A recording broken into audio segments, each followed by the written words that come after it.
production is called Andolan. Ladies and gentlemen, please welcome Mr. Vikramaditya Motwani.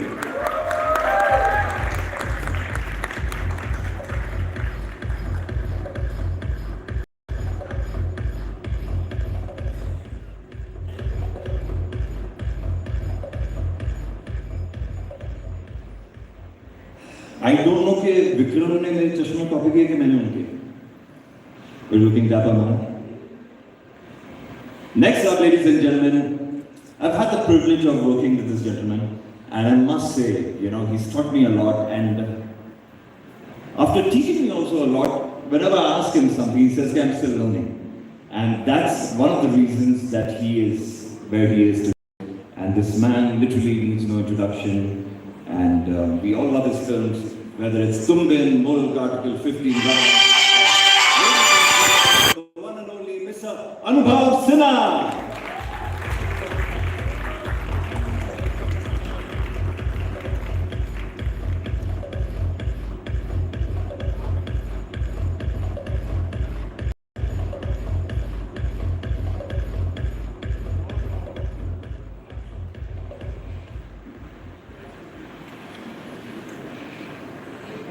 All right.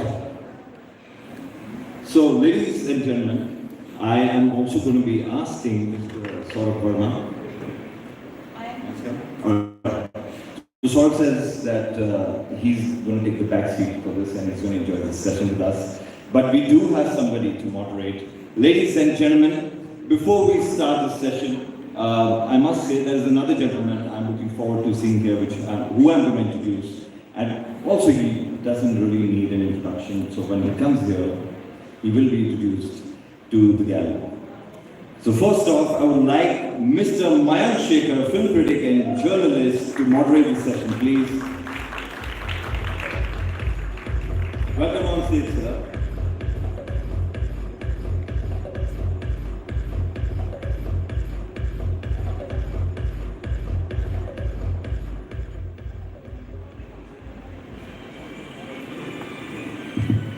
Welcome, is everyone comfortable? Absolutely. Can we start? Yes. Okay. Before we start, sir, there is another gentleman. आप लोगों ने देख ही लिया होगा प्रकाश पे कि किनका नाम मैं कहना चाहता था.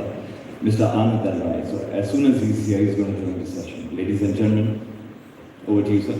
Thank you very much. This is turning into an award show of sorts, with long introductions.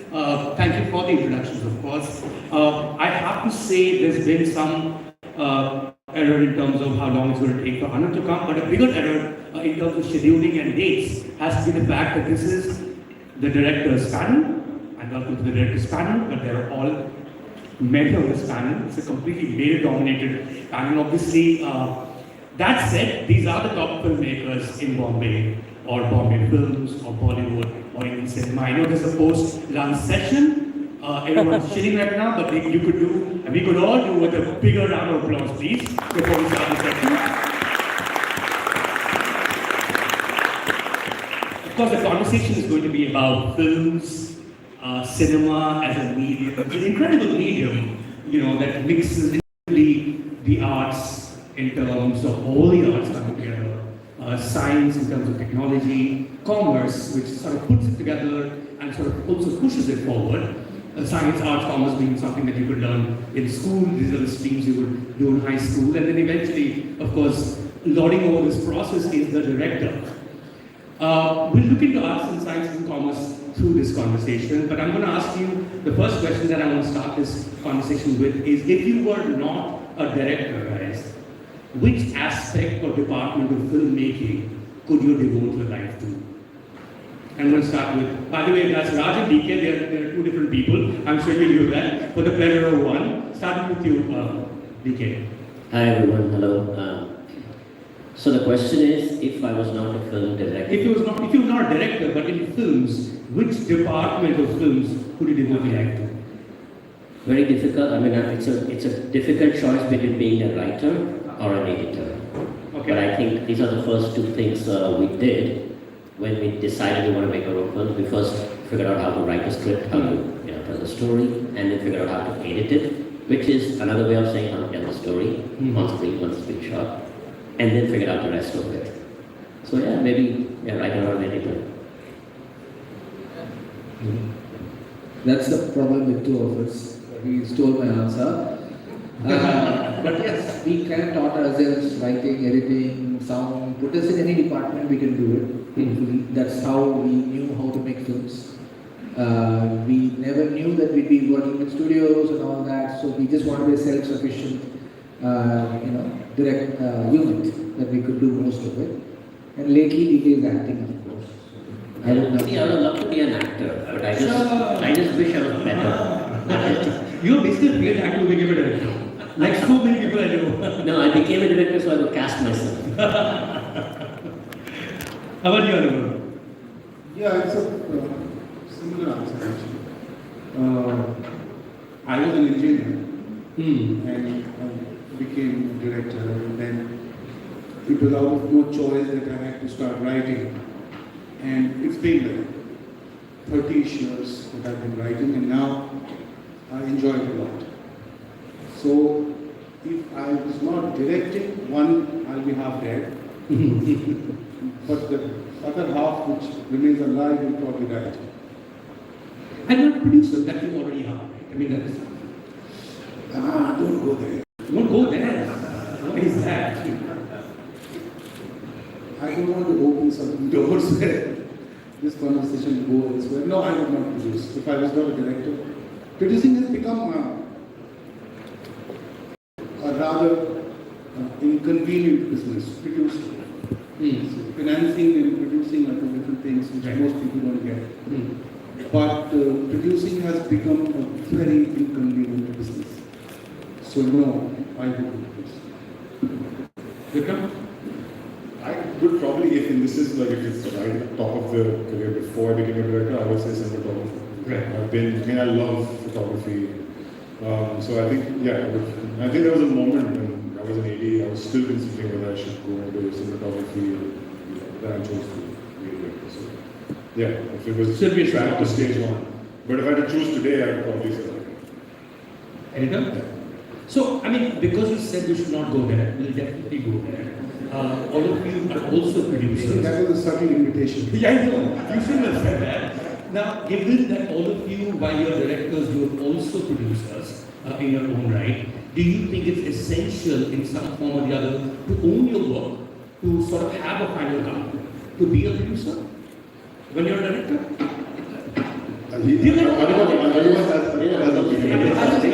Speak on behalf of Yes, it's his favorite topic. We had a pre-game inside where we were. Go for it. No, we must, ideally. See, we are all, in our own right. And it's not a coincidence. It looks like it. We just, that's our commonality, I guess, Right. is that we were all independent filmmakers in that sense, that you have to put everything together, be the producer too. That's where I think I can say for all of us that we became producers to make our films and make it right and make it the way we want it. So that means that you write it, you conceptualize it, create it, all the way through, you direct it, whatever you want to call it. We used to call us filmmakers, not even directors. My first business card was filmmaker because it was everything. So you need to ideally produce it and have the final say also. All the way up to marketing, posters, trailers is what any filmmaker would want, because it's somebody else is coming and saying, I see the film like this now. Anand and Raj here. Guys, a big hand.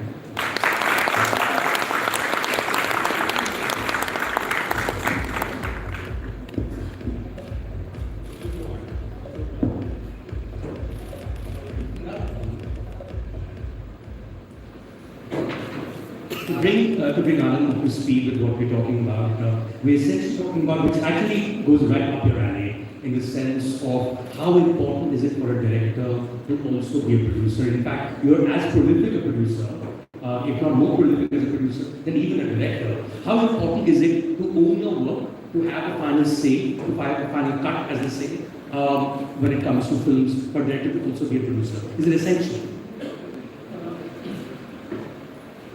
So, Mike, first of all, becoming a producer is not by choice. Okay, nobody wants to be a producer. Basically, we established. It's like, for a director, you want to own your film. You want to be responsible for every penny spent. Because it's your world, and you want to be at stake 100%. You don't want anybody to lose money on your foot. So better get onto the boat and be part of it. Go ahead and play your game on your own terms. Your loss, your gain. So production house happened to people. अपनी बंदों बनाऊंगा, अपने तरीके से बनाऊंगा, अपनी दुनिया में जाऊंगा. And that was one reason that made me a producer. And then I realized that अगर ये हो ही गया है, this is happening. Why not to use this for other directors like me? Why not give this path? They will have their own struggle, but I can just minimize their journey towards their goal. So that was one reason that made me producer. What about writer? How important is it for you to own your work in terms of being the writer? I mean, at some level, the director is also directing the writing, of course, but to have the ideas from scratch coming from you. Vikram? So it's not, I think directors are involved in the writing process. So from my personal experience, I feel that sometimes having a little bit of objectivity of the writing helps you in looking at the material in a far more objective way. You can make the changes. I think when, as a writer, there's a tendency for me personally to get very subjective and then Get too involved. Yeah, then it's the writer fighting the director. The writer says, "Oh, I want this scene." The director is like, "You don't need this scene." And then the last thing I want is a sort of conversation in my head. So, but yes, the director has to be involved in the writing, whether it's to be objective, whether it's subjective. You have to own the film. At some point in time, you have to sort of like, you have to bleed through this film. You have to sort of like drop some blood and some skin and some spit. And you only do that if you're very, very invested in the film, and that investment only comes when you're a part of the actual creative process, which is the writing process. So whether you're a helicopter or whether you're the actual driver of the car or whatever, but there needs to be some skin in the game in the writing process. I think, and it's very fluid. I don't think there's any rules. That's my personal thing. And I know Raj and DK are both writers. I mean, Raj and DK are both writers who became filmmakers from being engineers first. Anubhav Sinha became a filmmaker from being engineer first. Anand and Rai became a filmmaker being engineer first. You're the only exception. Guys, what's up? Like, what is the connection between engineering and filmmaking, really? And this is one you could have been an engineer, yeah. There you go. We need to wrap him now. We need to wrap him. You're not much up. What is, I mean, I know one thing that's common.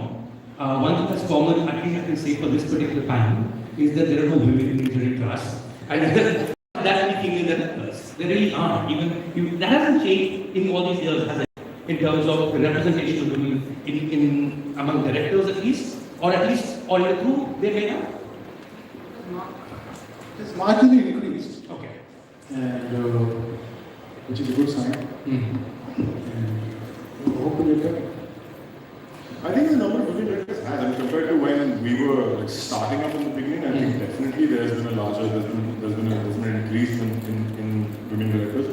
I've also, in my experience from my first film to the last thing I made, the number of HODs in my group who are actually female have grown pretty substantially. In the beginning, so Jubilee or even the last one I've done, so my production designer, my editor, costume designer, my first AD, all women, and it's not a quota thing. It's like because. But I'm just wondering also, it doesn't even need to be just female. I mean, it could be any gender, it could be caste, it could be religion. When you are recruiting, is that something that you have in mind, the diversity in your crew? Is that something that you will think about? Making a film is hard enough. That's not the area, that's not your top concern or your concern at all, because it is hard enough to put this up on the screen.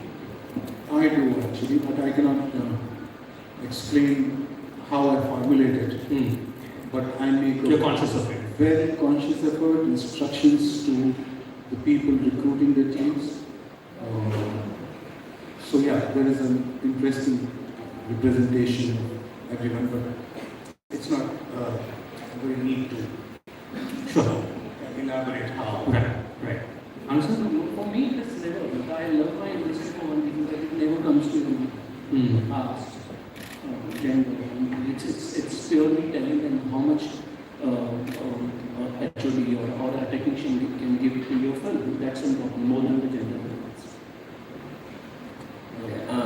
No, I mean, speaking of diversity, I think the way I understand the question is, do you look for diversity or do you let it naturally happen, right? See, I think for us at least, when we write characters, when we write our stories, we actually look for diversity, right? We want to create strong female characters, or depending on the story itself, have diversity in the kind of regions represented as well, not just in the gender. So we look for diversity when we write.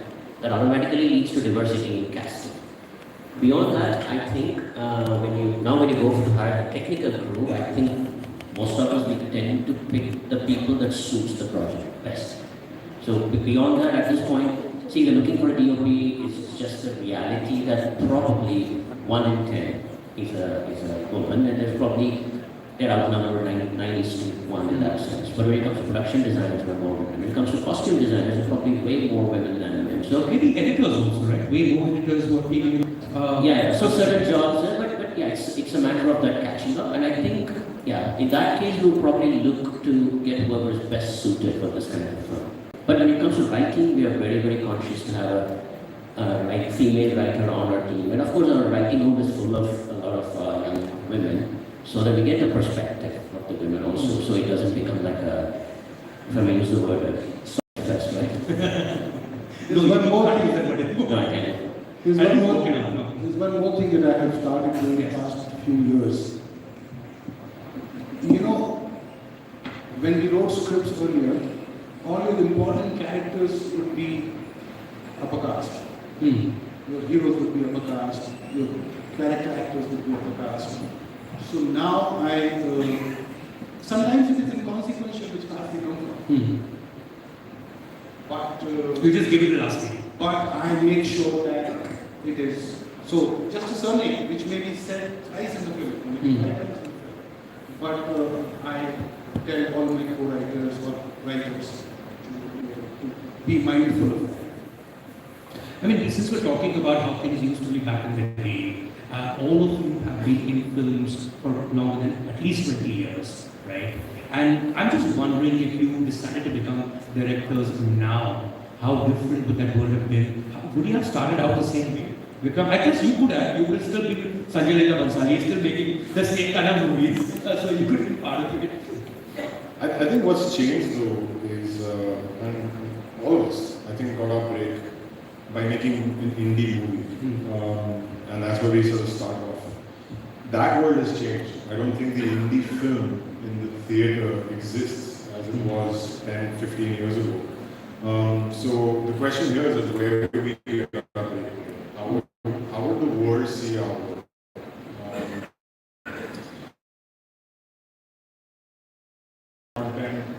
If you do make a film, where that film gets seen, does it get audio, and so this is someone, and then becoming a bit of a shadow of that same person.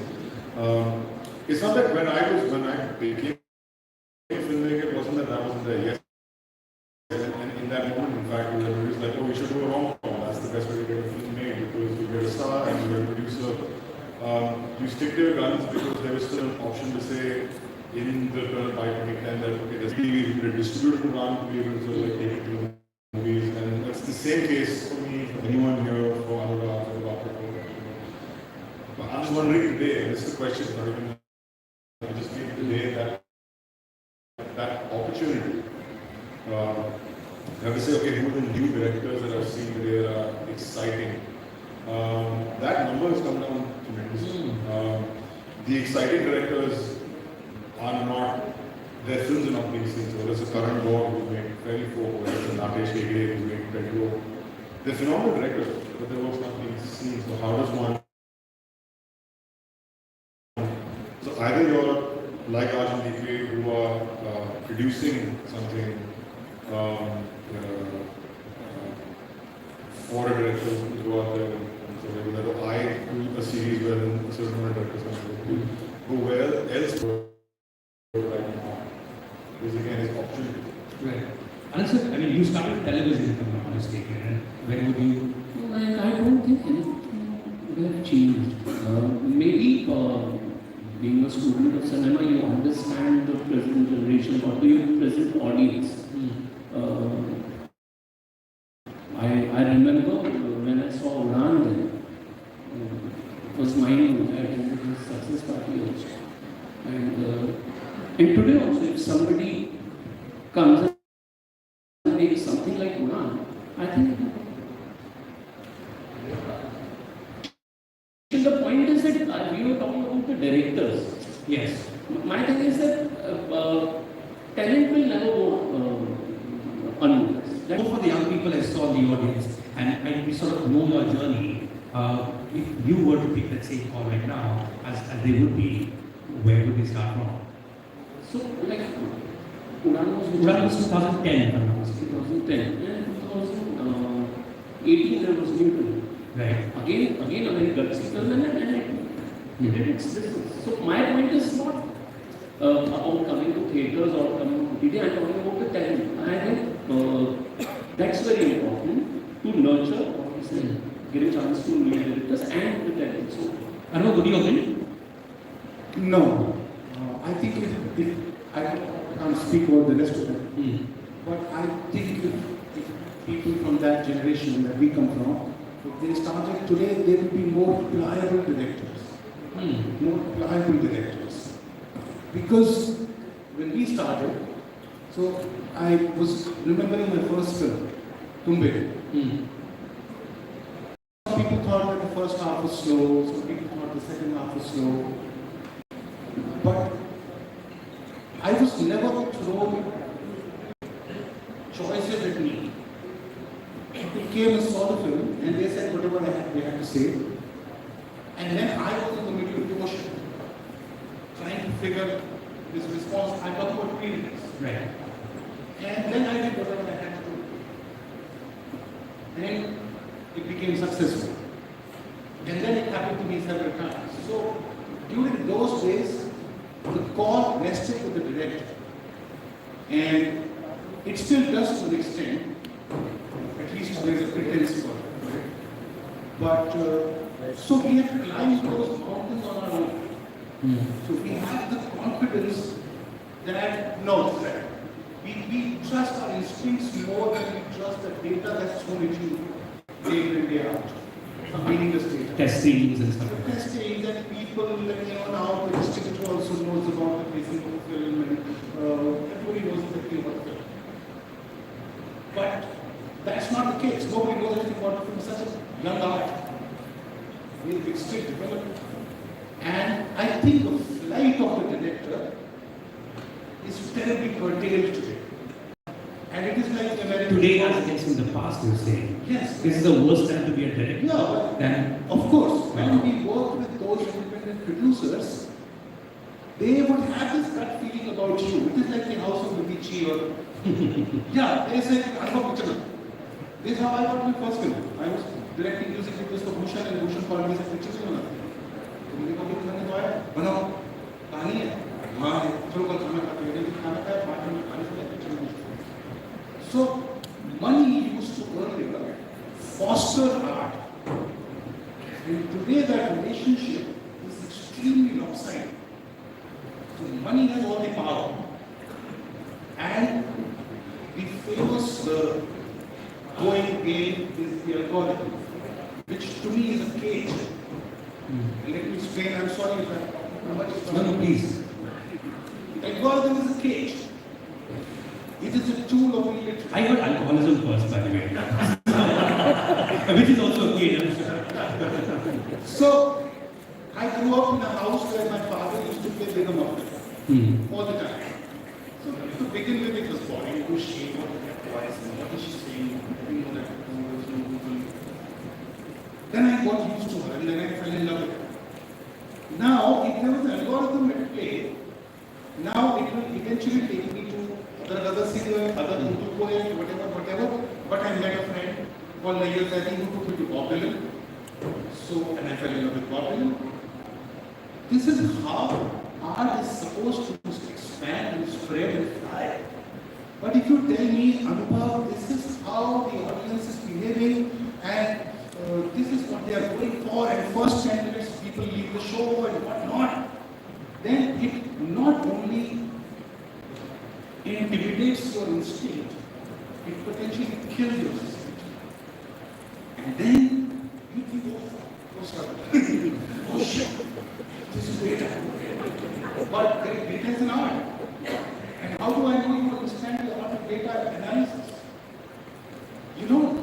Clearly don't, because if people knew the art of data analysis, all the shows and all the movies will be hits.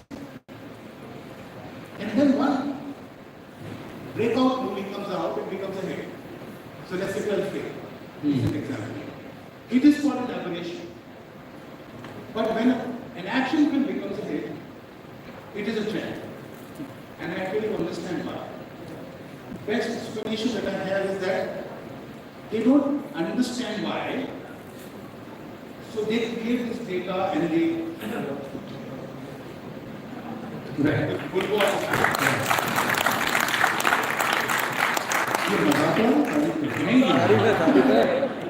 So today's director, when he walks into this multi-billion-dollar office and faced by He gets intimidated and therefore will be pliable. Okay, so you become more pliable without you knowing about it. Sorry, I spoke. no, not at all. Please, that's the whole point of the conversation we're having. Kadiki, I mean, one, we have a response here on this particular aspect of entering a very last. That was a very wise answer that is applauded in the rightful way. My perspective is slightly different. Okay. That's nothing wrong with what I said. That's what the journey is, that's what the experience is, that's what I'm hearing. I just feel filmmaking, if you think of it in a broad sense, and it's not theatrical, not just OTT, you have YouTube, you have shorts, you have all kinds of cinema you can make. If you can see yourself emancipated from everything, just as a filmmaker, I have a story to tell, and I have an iPhone, I have a Samsung, I have a Oppo, whatever it is, I have a 2K camera. My point is, you can just make a film, be seen the way exactly you want to make a film.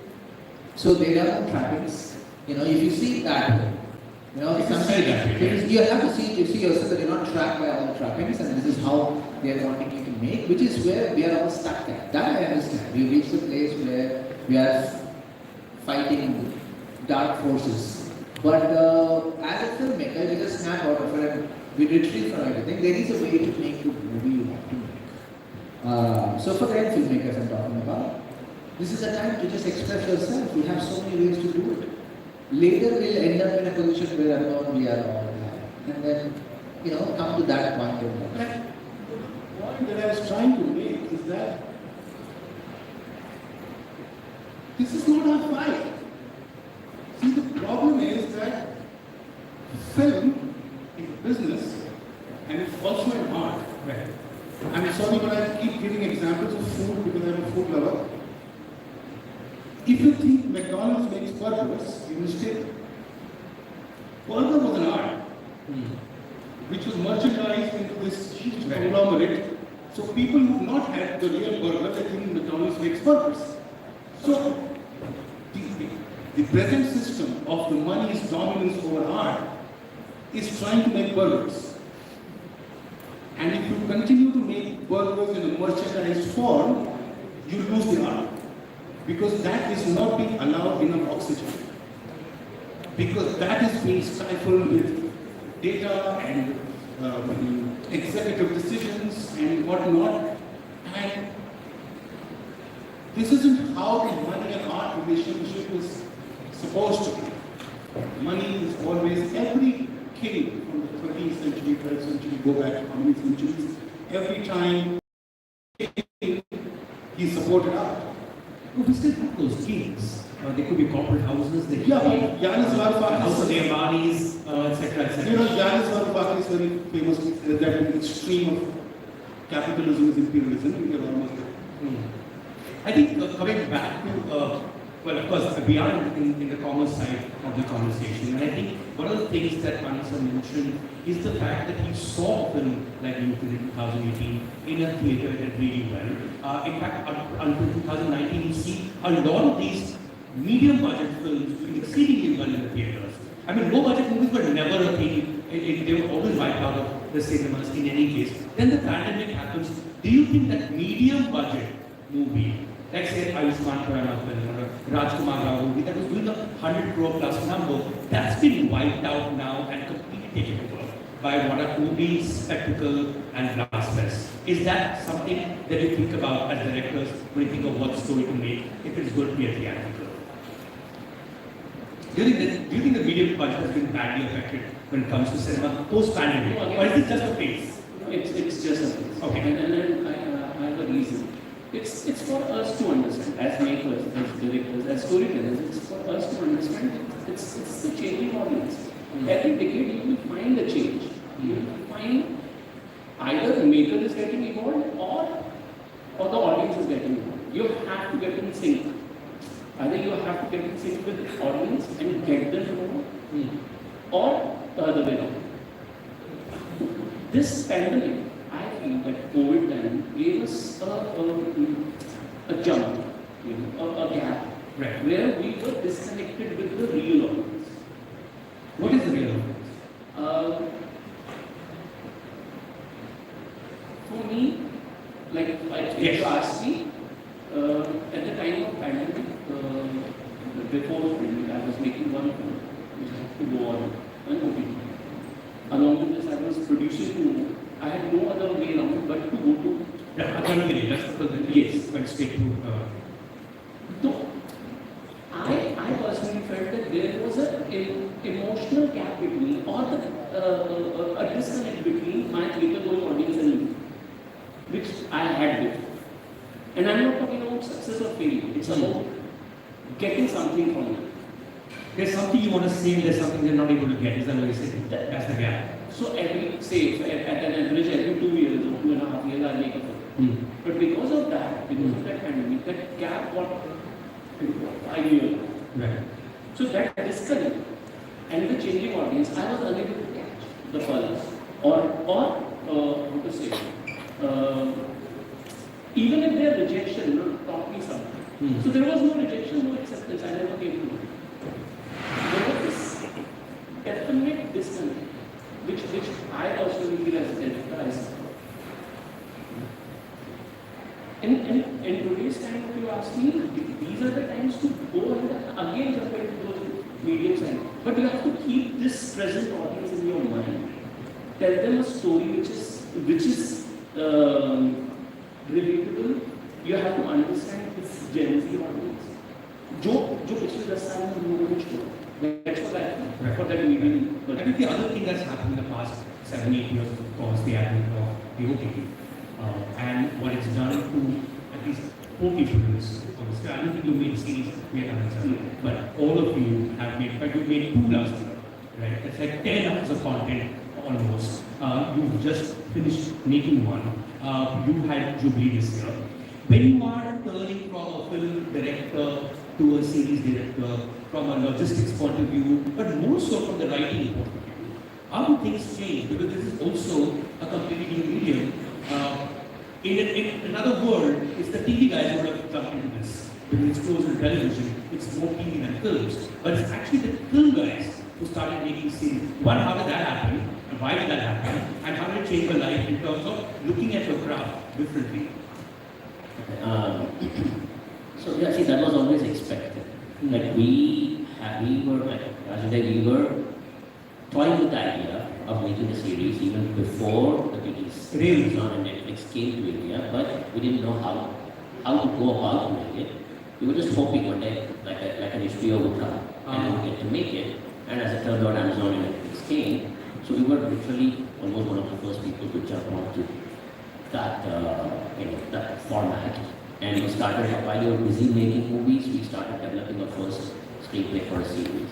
The reason we wanted to do it was, we started this reason, right? Like, I wouldn't call it TV, even though you're watching it on TV. Television was done, there is an entire ecosystem of television production, makers, audience. That is not the audience for OTT series. And that is not the industry either. TV industry is a completely different industry, at least in India even now. Yeah, so now it's a movie audience. We get to that. Yeah, movie audience, movie production values, movie scripts. Like you have a script that is probably too long for a movie, that's what is going to make a series. You have a canvas that can survive more than 2 hours on a screen, is what becomes a series. So that's where we started off. And so for us it was creatively liberating when we started Family Man. Suddenly we felt like you can really explore the world, the plot, the character, and not worry about, I mean, you still have to worry at some point about, oh my god, it's 10 episodes, you cannot do more. Right. But you don't have to worry about the 2 hour or 2.5 hour time limit. So it allowed us And to the free part of it. Mm. I was feeling started. by the format. Stop talking. Yeah, it was free because we were getting stifled a bit. Because, like I said, independent filmmakers wanted to make something unique, not wanting to make what is out So there. stifled in what sense? You mean stifled The as a format of the theatrical feature film format where you require, like I said, the simplest one would be song and dance, an interval Okay, point, right. a big star, the one where you get openings, where you have to cater to the image, and then what will bring you the Friday numbers, because your movie is dead on Friday, first show is all you get. There is no, you are more and more, we felt at least, that it had to get superficial for the story. It has to become more about packaging for people to be attracted to theaters, because there was no time given for a movie to breathe. So it's a packaging. You boom, you see the camera, you see the faces, you see the music, and I want to go for it or not, you're screwed. Some movies get, lucky, and you get some breathing space, and then you discover and say, what I felt, all this. So hence, the series suddenly felt like we were genuine filmmakers once again, where we could tell stories the way they should be Became told. pure storytelling. Became a pure storytelling as opposed to packaging. And now today, after all these years, I think there's great merits in both kinds, in both formats. We can't wait to go and make our next film out there in the theater, and trying to do that. That said, right now I could point a few films that I like worldwide that I think would have done better. Would have been a better experience for me at least. It had been a series. For example, Napoleon that came out as a film. There was a film called House of Gucci. These are stories I felt are being let down by being a film. Is the reverse true as well, that you see some things that have been stretched in the series, but they could really have been films? Or maybe they were really films and just pulled. Exactly. Maybe suppose On both sides. Yes. Yeah. Anubhav, for you, this the one that you just currently shot, the IC 814 hijack drama. That's your first web series, if I'm not mistaken, as it is. How was that different from all the films that you've done in all these years? No, I have done a show before this, not for that. Television, right? Television, Seahawks and did that in 5 and 6. So it's fairly similar. Okay. You have more resources at hand. And so I don't think that part of it changes. It's telling the story and it's a slightly different format. In film, you have a captive audience that you come to theater and you talk and you control the entire experience. And when you go to their homes, that's not the case. You're not controlling the entire experience. They are cooking or they are fighting or they are loving, hopefully, and they are watching the show. So it's different in that sense. But otherwise, as a storyteller, the idea of engagement, the idea of touching them, maybe Is it more characters and just more time to sort of... no, films can have more characters. Television has an interesting format which web series doesn't have. I don't know if it's more interesting, I think interesting. Okay. Is that really an alarm? Is the place on fire?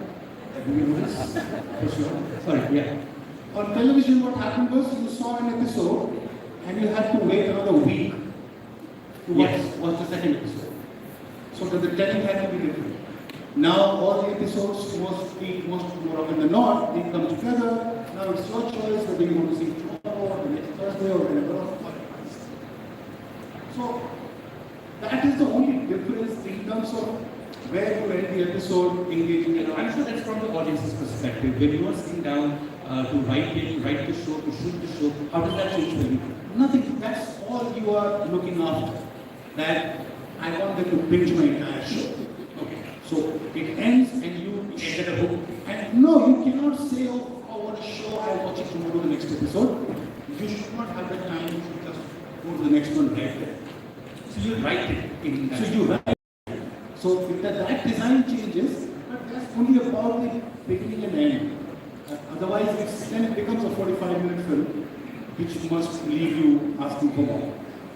Vikram, with Joki and the films that you've done, especially when it comes to, let's say, a beginning with an end, most screenwriters are used to a particular format, which is a midpoint in terms of a second act, third act, and a first.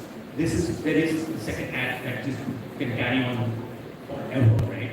How do you change that when it comes to directing and also writing?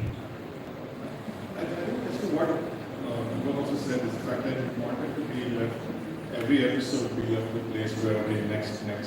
So, the way we've broken down, whether it's Sacred Games or the fact is that yes, there is a larger structure to your entire season arc, but then every episode itself also has a beginning and an ending. So you have a Right. beginning and ending one episode.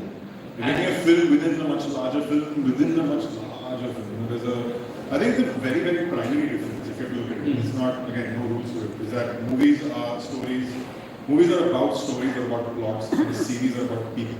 The difference is, if you take all the greatest series that we've seen internationally, whether it's Game of Thrones or whether it's Breaking Bad or any of these things, you're there for the people. You're there for the characters. Right. That's what you're there for, because it's you form a relationship with these people, and you watch 10 hours of their life, and you're back the next year, and the next year, and the next year, keep watching more things. This is a very basic, broad kind of difference, which is the reason also for some reason that the entire Marvel universe works, because it's actually a very, very large series within those. So at the end of the day, So each film is actually an episode that they put out. each was actually an episode that, so you started with, Iron Man in 2008, and you're culminating with 2019, but it's an 11-year journey that you spent with this character and the multiple characters. Interesting. So you tend to sort of see it, you tend to see it that way, but the writing, once you're a fan of I think the reason I at least is that got into or was excited about the series format in the first place is that even before Netflix and Amazon came, you were already watching it. You were already watching House of Cards and anything, whether Breaking Bad, so many great shows, you were watching it, and The Sopranos and anything. So you were already fan. Your water cooler conversations were not movies anymore. They were series. Have you seen the latest episode of blah blah blah? Right. So automatically you were interested in the format. And then when the opportunity came, I think the outreach from the streamers was to reach out not to TV people, but to reach out to movie people.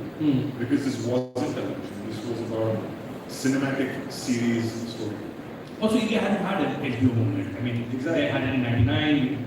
We still getting it. So we jumped in because we're like, this is great. This is exactly what I'm watching, and it's also what I want to do. So, and we figured it out along the way. The writing process is not that difficult. I mean, you're saying in effect that with a series as against a film, there is a proper film with each episode that you're putting out, which also has its own title, which has its own characters, and then it has a beginning, middle, and you start all over again. That sounds like a lot of work. Is it a lot of work compared to all the films that you guys have done? I mean, obviously the labor-intensive part of it. You're obviously shooting way more, but you're also writing way more. You're also keeping a lot of things in mind. Would that be correct to say?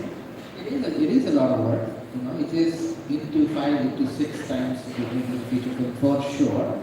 Also, when we started, we realized we didn't want to do those longish series where you have. I started dissecting other series that are out there. I mean, I could see that we really use 4 locations in a series, even the Homeland or anything. We keep interconnecting between them so that you can have a director for each episode, or maybe to finish the episode. I'm not sure. I just didn't care much for it because we were jumping like a You were jumping locations like how? You've been jumping like every scene that you just take another part of India. Right? Yeah, And all this will be done. because we wanted to shoot it like a feature film. Right. Anything we shot, because we are filmmakers, feature filmmakers. Right. We wanted to do it like a feature film speed, edit, don't have to lengthen a scene, just to Is that really signal? Yeah, I think we should. That's really rude, guys. I have at least 5 more questions. Can I ask those 5 questions or not? Carry on. Yeah, so what was the question? No, I see your point. I think since we're coming to the last part of one that we have to address, of course, we have addressed forms and certainly some elements of art. The third that remains is technology. And really it has changed over the years since you've been around. I'm presuming the audience is not. Digital, we got from film to digital, VFX, we're looking at AI right now. One do you see, AI of have you been using AI in filmmaking? It's an AI of Have you used any of the technologies that we keep hearing about? Is it there in your, are you storyboarding with AI? I can say that a few years back, Because the videos very now I haven't used it, I think, but we are on the work. Okay. As I said, as a student, you keep on learning. And we can't shy away from it. And it will become part of our life very soon. And we have to bind our stories about it. So is it that you guys have used in terms of technology really blown you over? It's made your life easier, whether it's AI or anything to do with digital, like a VFX? No, I think there's been I have personally. Yeah. I am sort of kind of like I am a little anti-AI in terms of, especially when I'm using it for the creative purpose. I understand the idea of using AI to be able to better your or to finesse certain things. So I've been keeping my hands off it. I tried it, but now also I'm not to the opposite of We are using a bit of AI, it's just started it. Your next script is by ChatGPT? Yeah, I would let, imagine replacing actors, get them all faces and we don't even wait for takes. We just sit and make our 1-minute film with AI with the faces of actors. But we are using it for a character sketches maybe. And it is pretty impressive. Yeah. It's scarily impressive because we keep looking for graphic artists. And you're getting them, you're trying with different people, you don't get it, but here it's just you and the app or the program, and we are able to fine tune to the earrings, the kind of shape we want, the kind of the color we want. So That's the look you're talking about, the modeling of Yeah, that's the visual part of it, not the ChatGPT part of it. character sketches. So our next show, we're actually building each one painstakingly a really detailed character face. But having said that, it's pretty scary what's coming up. Why don't you just hire That's what a I- graphic artist? Why don't you just hire a graphic artist? We did. I think it's just that convenience of sitting at night and trying it over and over and over, trying to get it. It's like almost holding a graphic artist's hand and trying to say Troy, which is not so respectful, or you may not get it. And here you're trying to see, maybe sometimes if you see something come out nuances that, the way it drew, you're liking it. And there are 10 different ways of doing it. So I see that. I mean, we are trying, and it's not easy to get I don't know, I'm always looking for graphic artists and I never seem to get the best of them. But even if we don't like look at AI per se, but even digital for that matter, I'm pretty sure when you started out, you were, with all of you in fact, you were filming, right? You were using film. To the fact that you can just keep the camera rolling forever. Has filmmaking per se become easier as a process than it was before? And it could be a process from commerce, because it's could technically be cheaper, but it's also technology because there's so much you can achieve that you couldn't before. So yeah, the scope of what we can achieve has improved, and it will keep on improving. But I want to say something about the AI. Though I would never use AI in the final product because it amounts to plagiarism largely. But yes, I would look for the graphic artist. I do. I still haven't used AI more than 0.0032%, but yes, I have. Sometimes. So it has become easier, but the scope of your achievement has improved, but it has not become easier at all. It's not like you can keep running the camera all the time because there are repercussions to that as well. And there were directors, I remember at the time when I saw like Rajkumar Santoshi's would shoot like digitally on film. Shashikara Nair would He didn't care what was I have seen him do probably 6 takes off a shot and then he moved the camera a foot and started from one again. I was in the room and one very iconic shot. And no wonder he was trying so hard. But that is the fun of making films. No, so like I always, people think I have an ego problem and I have a problem with shooting something again. No, it's not that. It's a part of the process that you forgot a close-up. Now how do you make it work? Right. So there lies the fun of making movies. The obstacle becomes the process. Yeah, that becomes a process and achievement. So it's becoming different. The scope of achievement is changing quite dramatically. Like there are shots that I did without a green screen, and there's air and there's no problem. I can't recognize my own shot. In Ravan, that one happened. You needed a green screen, the technology wasn't there. So it's changing, and you can see on screen the kind of films that are being made in India and abroad, that the spectacle is. But at the same time, you watch Oppenheimer, which is largely organic, it is also as exciting as any other film with visual effects. And it has to be said that as technology has changed, what hasn't changed is the great films that we've watched over years, they still remain the great films. I'm going to end this conversation with asking you, if at one point, if you were in a deserted island, and you could only watch one director's works, you could only pick one person's entire filmography to sit and watch. You know, it's like if you could, since you're a foodie, just one thing you call it, and a lot of people say Rajma Chawal, which is disgusting, I don't know why I say this. But you know, it could be Maggie for some people. If there's one filmmaker, which filmmaker would it be? See, I don't know how And we have to make this quick because the chairman is going to be here. So there is the next section that needs to start. I've just been told. Yeah. So I don't know how One director. I don't know how many of you have been pulled a gun at. I have been, Okay. and I didn't come back.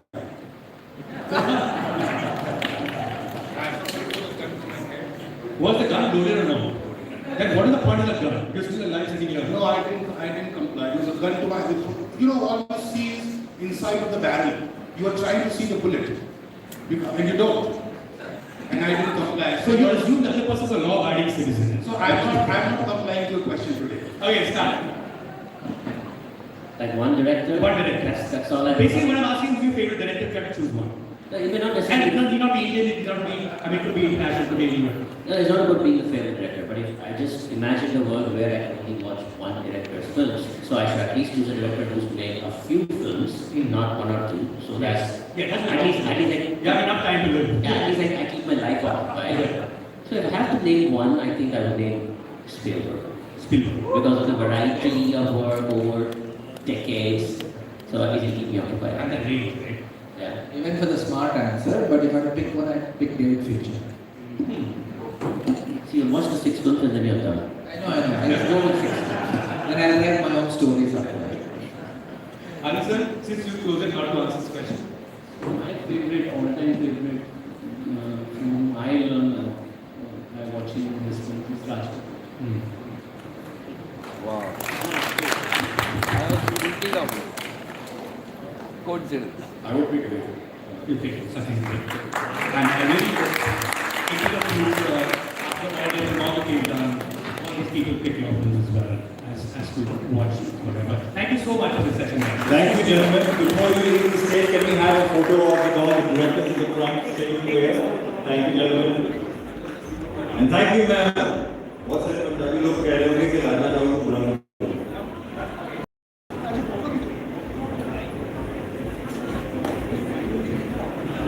you, ma'am.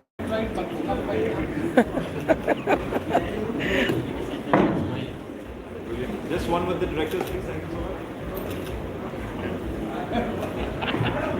so much. Excuse me. Ladies and gentlemen, please settle down as we move on to the next fireside chat. Ladies and gentlemen, the next session commences immediately after this. It's the fireside chat. It's going to be very